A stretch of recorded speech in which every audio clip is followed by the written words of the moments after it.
आङो नोंथांमोननिसिम खुलुमनाय जासिबाय दिनैहाय जोंनि इउपिपिएल दोलोनिफ्राय जोंहा A team B team C team D team बे मोनब्रै टीमा जोंनि बिटिआरआव थानाय मोन 40टा समस्तियाव बिथांमोना नैबे ब्लक लेभेल ट्रेनिं प्रग्राम बे हाबाफारिखौ बिथांमोना लानो बिथांखि लानाय लेखा दिनैहाय जोंनि 14 नं चिरां दुवार ब्लक कमिटि इउपिपिएलनि बानजायनायाव आरो चिरां जिल्ला इउपिपिएलनि दैदेननायाव दिनैहाय नैबे ब्लक लेभेल ट्रेनिं प्रग्राम बे हाबाफारिया सोलिगासिनो दङ आरो बे ब्लक लेभेल ट्रेनिं प्रग्रामनि गेजेरजों जे फैबाय थानाय समाव जोंनि इउपिपिएल दोलोखौ गोख्रों मोनसे दोलो खालामनायनि थांखिजों आरो फैबाय थानाय समाव जोंनि एमपि इलेक्शन जे बिटिसि इलेक्शन आरो एमएलए इलेक्शन बे मोनथाम इलेक्शनखौ नोजोर लाखिनानै जोङो जोंनि ब्लक कमिटिनि दैदेनगिरिफोर प्राइमारि कमिटिनि दैदेनगिरिफोर आरो जोंनि बुथ कमिटिनि दैदेनगिरिफोर बिथांमोनखौ मोनसे खामानि मावनायनि जे बिथांखि बे बिथांखिनि सायाव जोंहा दिनैहाय माखासे आयदा लानानै सावरायनायखौ जोङो मोनदों आरो जों आसा खालामदों जे फैबाय थानाय समाव नैबेबायदि हाबाफारिया सोलिलांबाय थायोबा जोंनि खामानि मावग्राफोरनि गोसोआ थुलुंगाखांगोन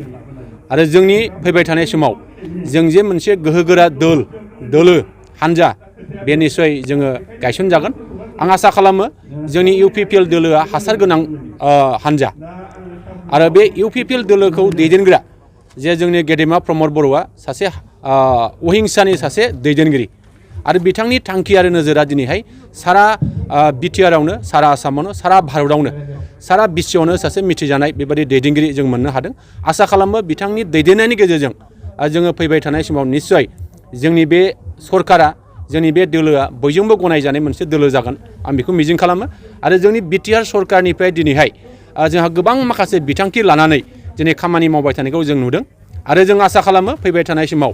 जोंनि दोलोआ मजबुत जागोन सक्तिशालि जागोन आरो बयजोंबो गनायजानाय मोनसे दोलो जागोन आं बेखौ मिजिं खालामो आरो दिनैनि नैबे हाबाफारियाव जोंहा बी टीमनि जानानै जोंहा इनचार्ज हिसाबै जों मोनदों आथिखालनि जोंहा बिटिआर सरकारनि मावफुं सोद्रोमा जोंहा उइलसन हाजदा बिथाङा बे हाबाफारियाव बाहागो लानो हादों आरो जोंनि नैबे बी टीमनिनो जोंहा सासे कअर्डिनेटर अमरजित बसुमतारी बिथाङा आबादारि आफादनि जा बिथाङा गाहाय नेहाथारि बिथांमोनहा बाहागो लादों आरो बे बी टीमनि गेजेरावनो गोबां जोंनि दैदेनगिरि बिथांमोनहा बाहागो लाफैदों आं बिथांमोन गासैनोबो आंनि गोसो गोरबोनिफ्राय ब्लक कमिटिनि जानानै आं बिथांमोननो साबायखर जासिगोन आरो नैबे जोंनि ब्लक लेभेल ट्रेनिं प्रग्रामखौ जा बराय बिबुंथि लाखिलांनाय जोंनि बिटिआरनि जा मावफुं सोद्रोमा सार रन्जित बसुमतारी आं बिथांनोबो साबायखर जासिगोन ब्लक कमिटि प्राइमारि कमिटि आरो जोंनि बुथ कमिटिनि बेहाय जोंहा 300नि बारा दैदेनगिरिफ्रा बाहागो लादों आं बिथांमोननोबो आंनि गोसो गोरबोनिफ्राय आं रोजा रोजा साबायखर आं जासिगोन फैबाय थानाय बिटिसि जि एमपि इलेक्शन बेवहाय नोंथांमोना 14 नं चिरां दुवारनिफ्राय माबायदि फिथाइ मोनगोन नोंथां जोङो मोनसे आसा खालामनो हायो जे थांनाय समाव जोङो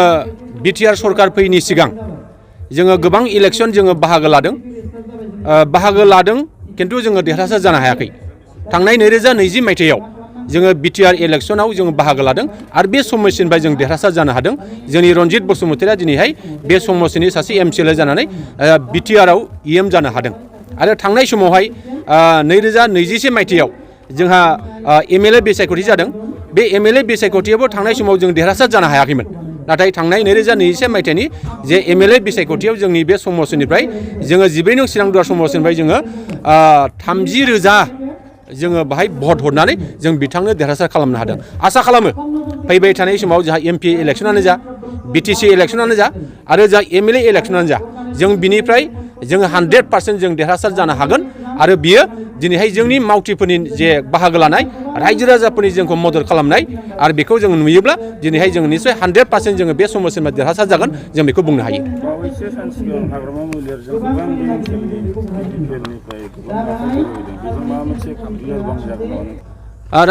राजखान्थियावथ' थांलाय फैलाया जाखागोन